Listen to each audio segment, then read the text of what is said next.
Et je vais me tourner maintenant vers Dr Alioune, justement, à nouveau, pour lui demander, par rapport au point de départ, donc le contexte, peut-être de nous rappeler le contexte, et puis en quoi ce type de partenariat noué avec la Fondation Orange va nous permettre d'accélérer la marche vers le zéro palu.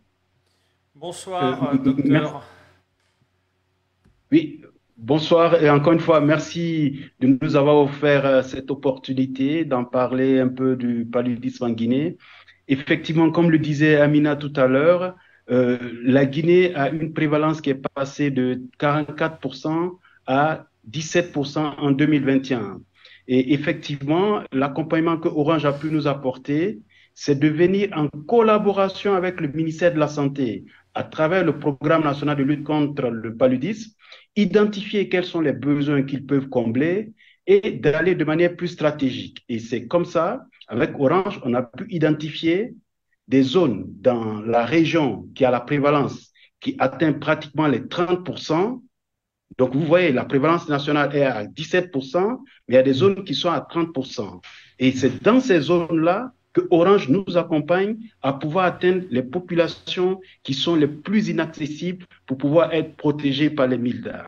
Et chose intéressante, cette année en plus, Orange nous accompagne par les SMS lors de la journée mondiale de lutte contre le paludisme, donc le 25 avril. Toute la Guinée pratiquement a reçu un SMS pour demander à toute la population de dormir sous moustiquaire. Chose qu'on côtoyait et qu'on n'était jamais arrivé à faire.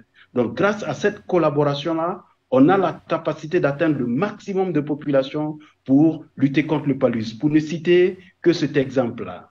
Je vous remercie. Donc, Alioune, elle a une énergie incroyable, hein, elle va vous emmener, vous allez voir, ça va accélérer.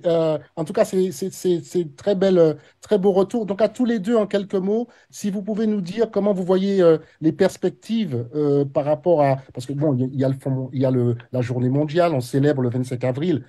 Pour nous, le PALU, c'est toute l'année. C'est même un travail sur de longue durée, de longue haleine. Donc, comment est-ce que vous voyez maintenant la suite du partenariat entre vos deux? Ben, personnellement, j'en ai un peu parlé avec Amina déjà. C'est un rêve que nous côtoyons.